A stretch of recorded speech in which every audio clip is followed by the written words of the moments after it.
Alright, so after that, let's head into our first topic of the conversation for today, and that is backup fighter. Is that a good idea?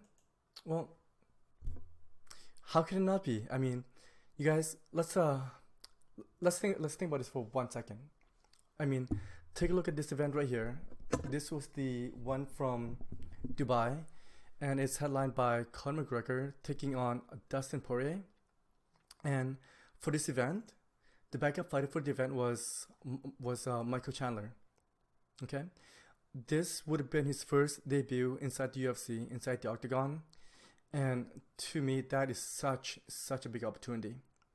It's not just the fact that it's an opportunity for him to make a big splash and taking on possibly one of the best fighter, one of the biggest name in the UFC that the UFC or even the world of mixed martial art as a whole have to offer, and that is Conor McGregor. And on the flip side, on the flip side, it's about exposure. It's about exposure as well.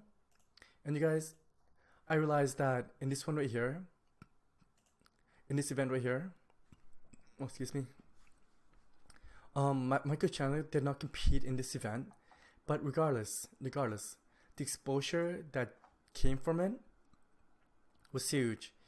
Michael Chandler, he did mention that by just showing up, at the at Fight Island, he he's got the most media coverage that he has ever had in his whole entire career. And you guys, that is saying a lot. That is saying a lot. It's just the fact that I realize that Bellator, they are a small promotion, but for him to come out and say that, that is huge. And on top of that, I was crossing my finger. Is that I was hoping for, well, I was hoping for the fight to happen, but since it's COVID, and there there was a chance, but I realized that the chance was slim that one of these guys might have made weight. Oh my goodness. Could you just imagine if these guys, one of these guys did not make weight, and there's no backup fighter, and there's no one to back it up? You know, I realized that that is a stretch because these guys they're a professional athlete, and I don't see that happening.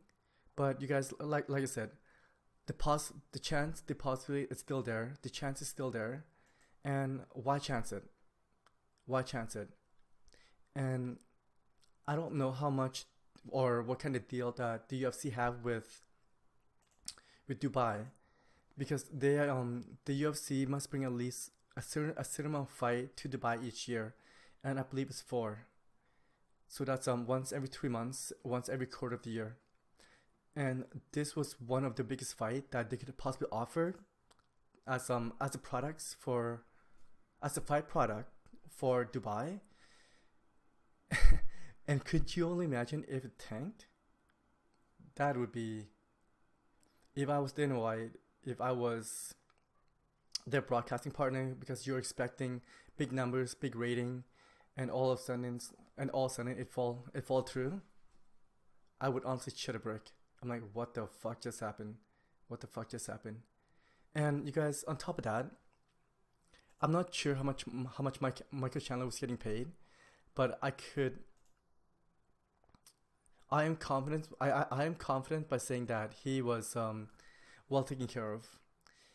And besides the exposure, it was an opportunity for him, because that would have been his first fight inside the UFC if he had the opportunity to compete. But as we know, that didn't happen. And Dustin Poirier beat Conor McGregor, I believe, in round four stoppage, TKO stoppage. I thought it was a great fight. I thought it was a nice introduction for Michael Chandler to the world of to a new fan base, to more of a casual fan base. And most people, I mean, the casual, I won't say most people, they recognize the UFC more than they do when it comes to Bellator, when it comes to the world of mixed martial arts. And also, you guys, at the end of the day, UFC is where you gotta be. It's where you gotta be to make the most money. And as a promoter, you have the obligation to in this case, the location, which is Dubai, the place that give you like a shitload of money just to bring fight each year.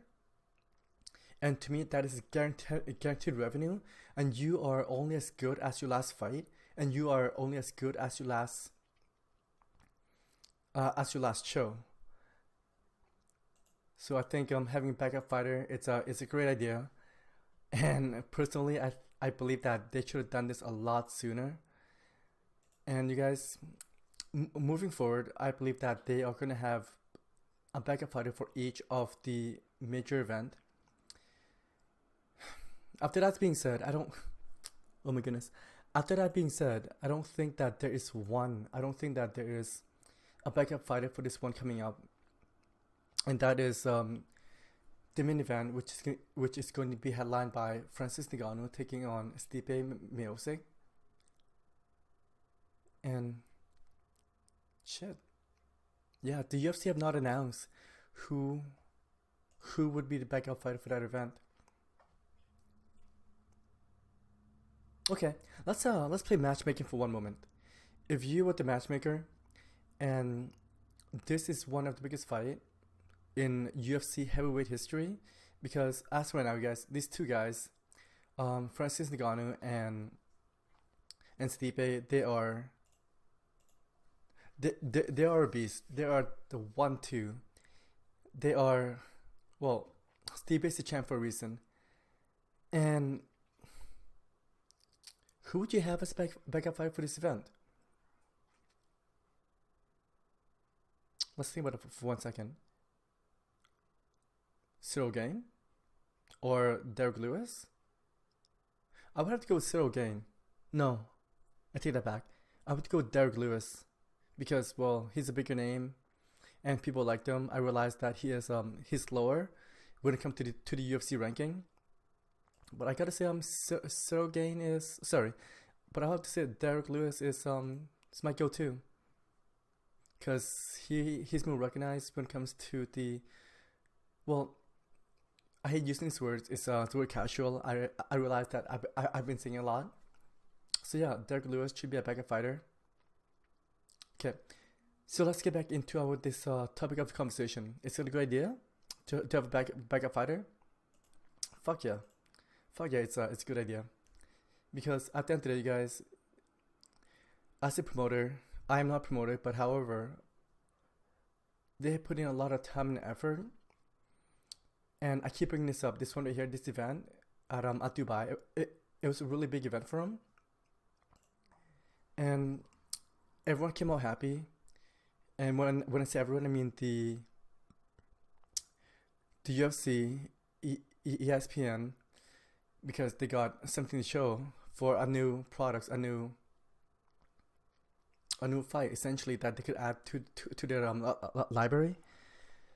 And most of all, it's the host location, and that tells me that they're coming back. They're coming back. They signed a contract for a reason, and the UFC delivered. Yeah. So yes, 100% having backup fighter is a very good idea. I honestly believe that the UFC should have a backup fighter for all main event, especially a big main event. Fight night, you could kind of get away with it because the card is a bit more shallow. But for any UFC main event with the title on the line, or any big fight that's involved, let's say Conor McGregor or John Jones, I believe that a backup fighter, it's a must. It's a must. Give these guys, I don't know, they show money, and it's just to save the card, you know. It's not. I mean, the UFC, they got the money. They got money to give out an extra $100,000 or 200 or even like 500, because I believe that's what Michael Chandler received for being backup fighter for that event. And you know what, it cannot be verified, but it just, you know, people talk, and I read the forums, I read the comment section, and it seems like the amount that I just mentioned was the